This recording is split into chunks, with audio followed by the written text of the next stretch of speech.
from time to time in our videos, we talk about the evolution of the various headphone models we have and, how they come a long way in the last 10 years plus years or so. We've been selling and producing headphones.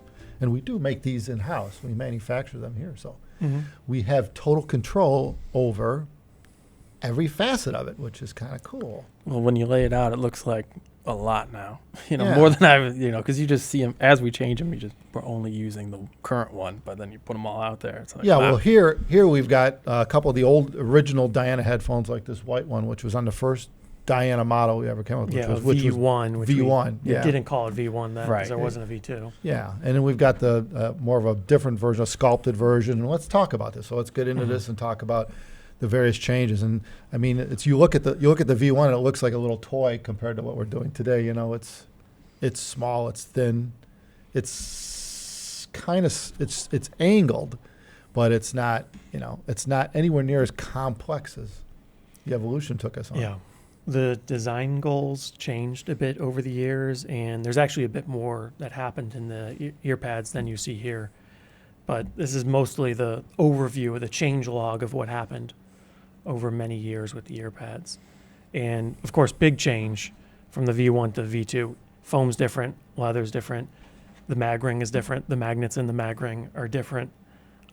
Same concept though, this was targeting to be a very compact ear pad that fit the headphone close to your head. Yeah, the original concept was always what Diana was to make a small, thin, lightweight, Form-fitting. yeah, that sounded like a big headphone, and it worked out pretty good at the beginning, and it's gotten a lot better over time. That's for sure. And part of the change, like with sculpt, I think one of the things that was really cool was sculpting out the ear pad foam. Where you went from like most ear pads, when you look at them, they're just kind of like cut flat, right? They're just cut straight, which is easier to make that way. Right. It's just a straight cut. And, and so when we got into the molded, this more of a beveled, like angled, almost a horn-shaped interior, we're able to give you way more space for your ears and more space for the acoustic, So sonically, it was cool. Yeah, so this is the original foam for the V1. You can see double density bonded together, and it's a simple 2.5D shape. Worked okay for the time for the headphone design, but we ended up moving to a sort of a 3D shape with a bit more complexity. And I think it was an improvement, but you could see where we ended up taking it, and it's very different. Yeah. Now the ear pads, they're relatively big compared to where we started. Dramatically different in a lot of ways. And I think we kind of really focused a lot more on, we kind of changed the emphasis of the priorities over the years. And all these newer models, the much larger ear pads, focus heavily on comfort ergonomics. Yeah, a part of it is getting more space on the interior to look, there's a lot of headphones out there that are huge. They're massive, right? The ear pads are massive. Well, it does help. And that space sets up more of a spatial sound to the acoustic. It gets you a little more further away from the driver, which makes things a little less critical. You can get more absorption or reflection going on because you got more material in it. So a lot of things, you set up like a room inside that ear pad, and and it's cool because you can tailor it more as you make it a bit larger.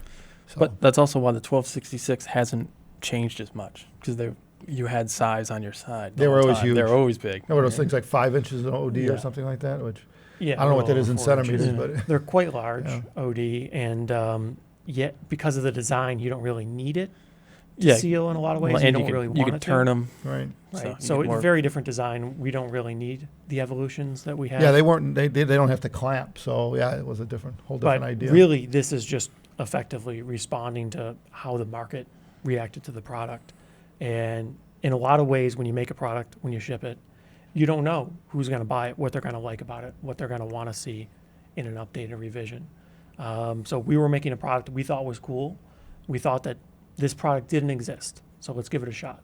And we learned along the way what people wanted to see in the product, and we changed it considerably to be able to accommodate that. Yeah, and this latest generation of ear pads is still even evolving too. We've got new magnetic rings that are coming in, to help with adhesive layers and ease of assembly.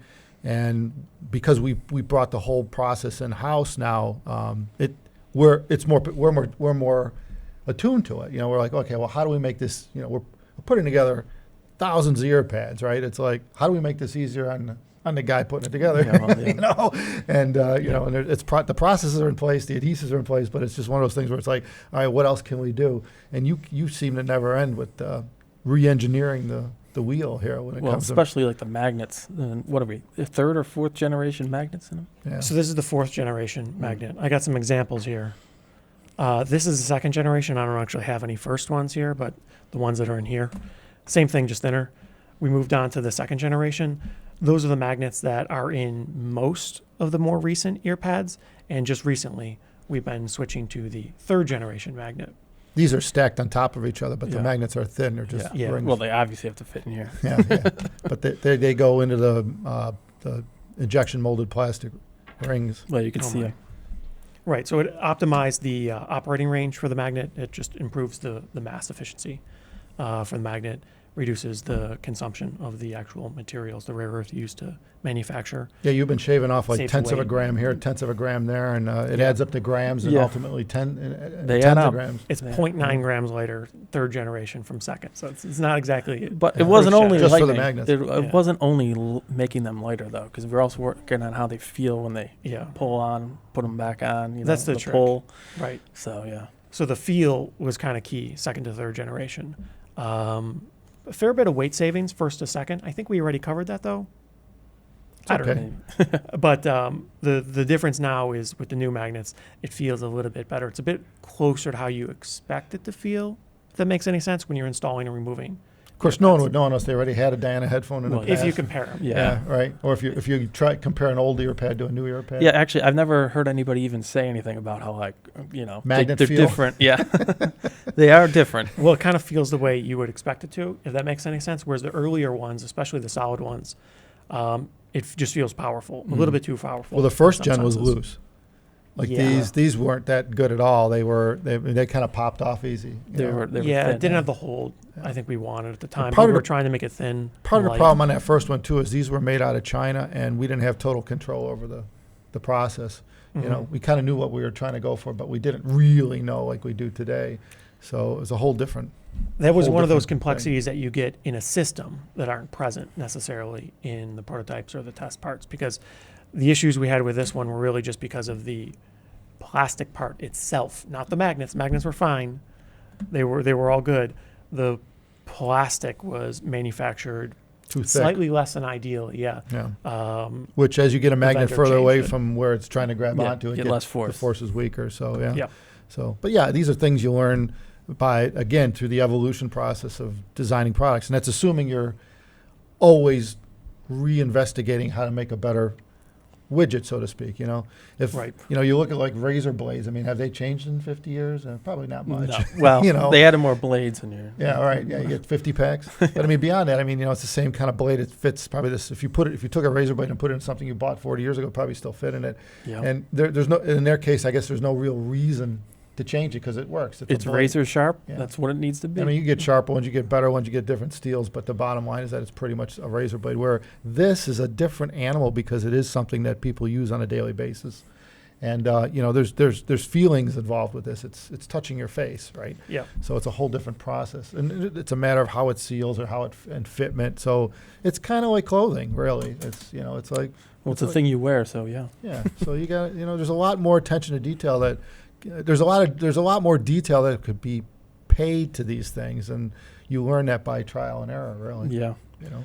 Well, it helped because then we started like 3D printing new rings and stuff to try them, Yeah, and right. that helped out a lot. Instead of like, because I mean, to get some of them injection molded, you mean like you need to order thousands of them. You can't order one injection molded part, right? Yeah. So Yeah, making the molds a bitch. yeah, so that helped out a lot. 3D printing them, actually putting magnets in, trying them, you know, seeing how they worked Yeah, in real life. Actually, the 3D printer's a perfect application for it.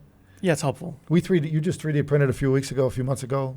Oh, I don't know when it was, because we're working on bringing the 1266 ear pad production Mhm. here, which we mentioned, and you 3D printed some foamy plastic, Oh, yeah. Solid plastic. plastic ear pads on Ear 1266. pads, Yeah, yeah. you guys should try that out. it's like, okay, you don't want to clamp Yeah. this. But yeah, we were trying to get down to, make sure the shape is cool and everything to get Yeah. everything else made for it. But yeah. It's a constant optimization. And a lot of times it's not that obvious from the outside. The part looks similar enough. You compare them side by side, usually you could see it. There's always some reason for it. It improves some aspect of the part. But we're actually shipping the second generation of the ported ear pad ring now. We have a third generation solid ear pad ring coming very soon. Minor changes, not really a dramatic improvement, but Yeah, it doesn't change anything in terms of what to you, the end user, Yeah, no, it's you more wouldn't of notice it. construction. Yeah, Yeah. But, yeah. Again, easier assembly, Right. little different magnets. In terms of we're getting magnets with holes in it now, which are Yeah. again we talked about the magnets saving weight. the aspect ratio of the magnets changed So, a bit, but that was because we were able to optimize, I guess, work more closely with the vendor to be able to manufacture the plastic part more optimized for our application and pick the right materials to be used. So we had new molds made to have new rings injection molded. Yeah. Which again, and it's part of its longevity. We want to make sure the ear pad lasts as long as possible. I mean, ear pads are wear items; they do wear, but we got them down to a pretty good point now where they're pretty damn sturdy. Yeah. I mean, really, the Dyna ear pads are really cool. And we just keep tweaking that, If we see a failure out in the field for whatever reason, it's like, all right, we're inspecting it. What happened? Why did it happen?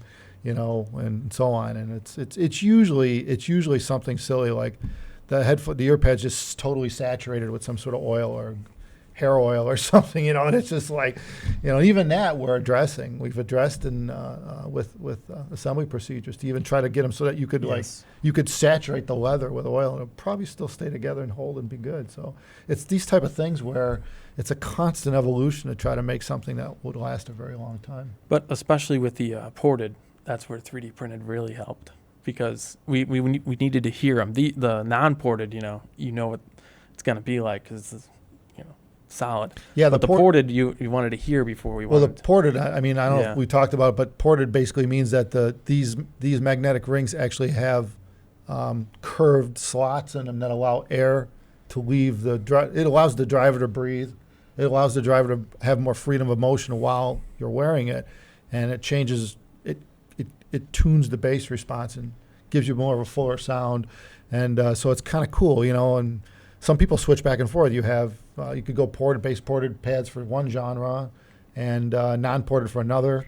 The different materials now, we have 2 vegan options now. We've got a tan vegan. We just added actually about a month ago. Mhm. So we have a tan vegan and black. Before we only had black. It's a second generation material too. It's, Mhm. even the black now is it's a slightly different material from what we initially shipped. Yeah, the Yeah. material's a little more plush. It's a little bit thicker, which is nice for this stuff. It's very plush. It's very comfortable, the vegan pads. And the vegan does kind of roll the top in a little bit, which we talked about before, but it does roll a bit. It softens it. For a lot of people like that.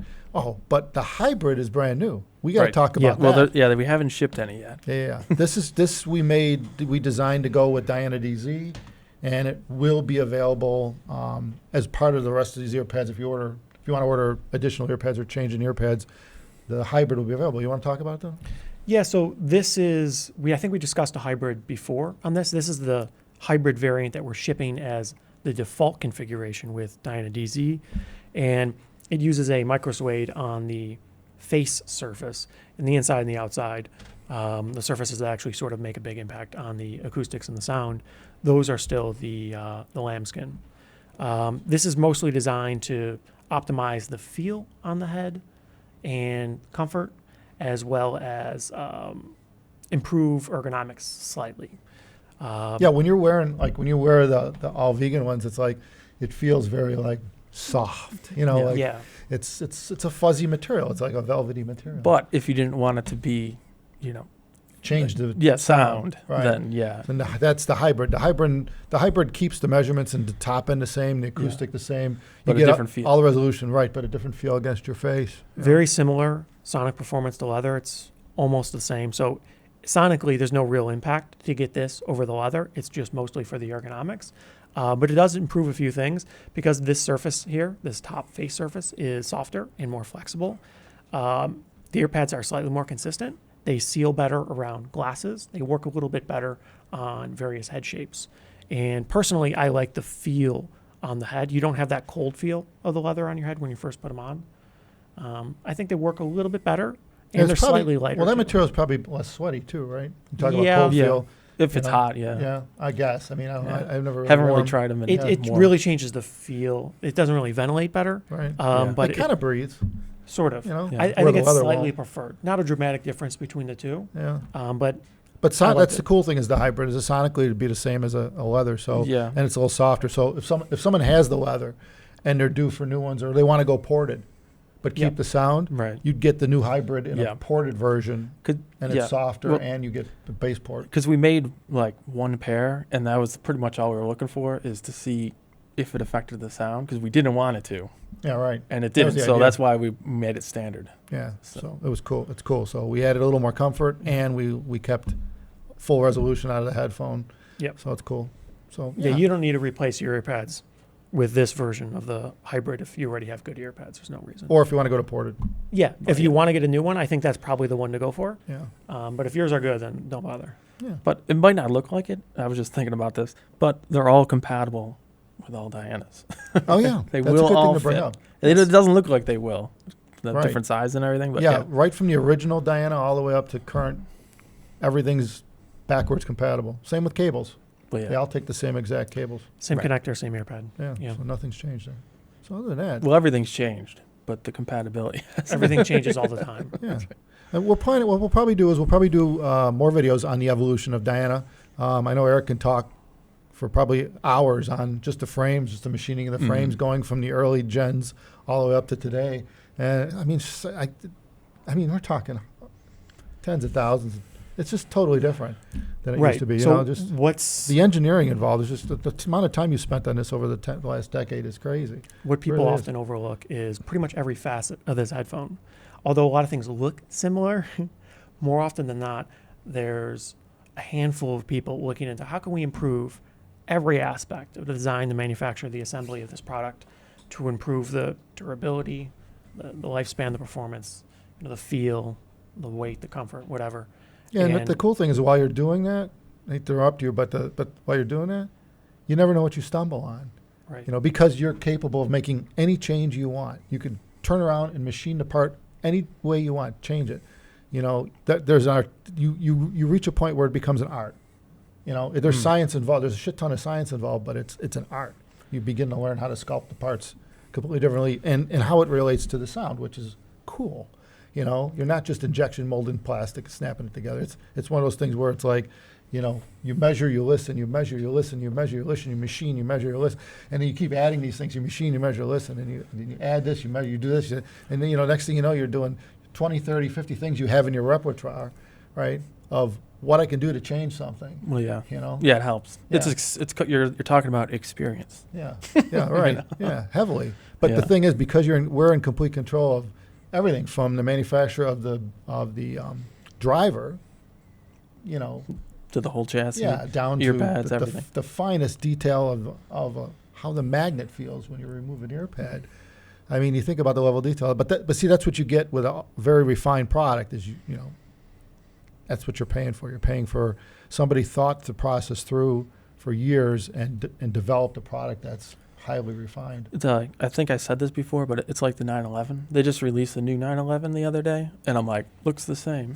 But Yeah, right. obviously under the hood, everything's changed. New Yeah. engines and everything. Yeah, totally But- different feel. But from the outside, you're like, oh, same as it was 20 years ago. Yeah. It probably still feels like a Porsche when you drive it, but I'm sure it has a I'm totally sure. different like Yeah. dynamic to it. You know. Yeah. We're quite curious people.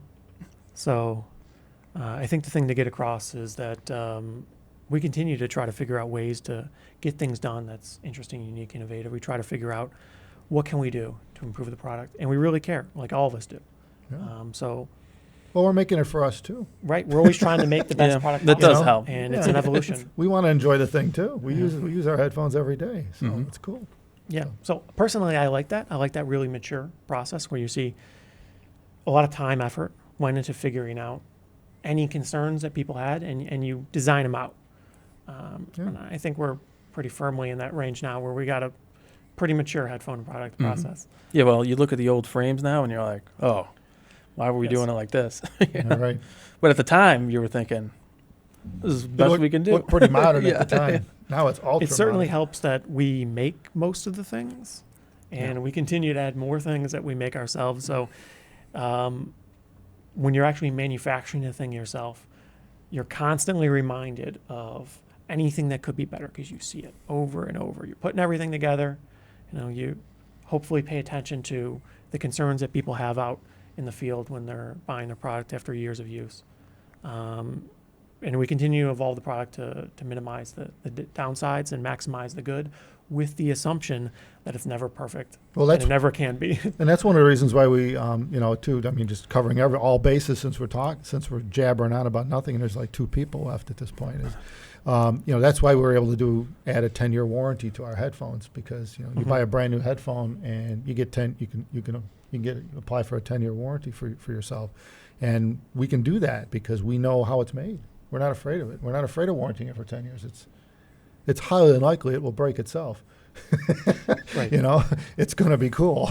I actually Yeah. thought there would have been more manufacturers that would have extended their warranty a little bit as a result of that, but I didn't see anyone. Well, do it yet. every one of them knows their numbers. Right? Yeah. They know what they're dealing with, and we know ours. And it's like, Quite we curious, just don't though. have any problems. You see people say our headphones are built to last, they're durable, they're great. And why do they have a 1-year warranty? Yeah. Well, it is what it is. Some people don't worry about this stuff Some people don't. till it breaks. Well, yeah. Yeah. But that's okay too. I mean, a lot of stuff isn't that expensive to repair. Well, you shouldn't need the warranty, Yeah. right? Right. But it's a nice statement to say, hey, if you do, here we are. Assuming you can get it fixed. I mean, how crazy could it be? But yeah, it's kind of a hassle sometimes. It depends where you live. Well, yeah. Sometimes. Someone did bring that up in Can Jam, New York. It's like, what if I have an old pair? Would you be able to fix them? It's like, well, yeah. It's like we made it Yeah. then, so yeah, we Right. have all the. We can fix anything. Yeah, we can fix anything we've made. Yeah. It's just not always cost effective. Yeah, You well, see yeah. the stack of parts we have on the shelves from the old stuff. So yeah, no, we're capable of fixing it. If we can't fix it, we can modify it. Probably. That's an Yeah. old school thing where I come from. Back in the day when before all this existed, and when I was Yeah. way younger than you guys. Yeah. Okay. The rule of thumb from a technical technician, if you're repairing something, or even an engineer, if you can't fix it, modify it. Mm. That's the Mhm. rule. Yeah, well, sometimes you could do a bad job modifying Sometimes. stuff, you know. Yeah.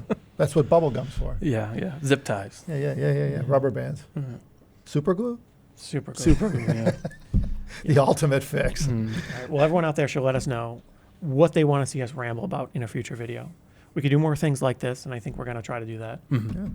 Yeah. They get a little lengthy, though, and we kind of get a little off topic, but, Yeah. that's part of the It'll process, happen. I suppose. Well, thanks everyone for watching. Check out our earpads online. The new hybrids are available now. So, and you guys already have a Diana and you want to play with the new hybrids, order up. They're available. But Sure. Take care, everyone. Thanks.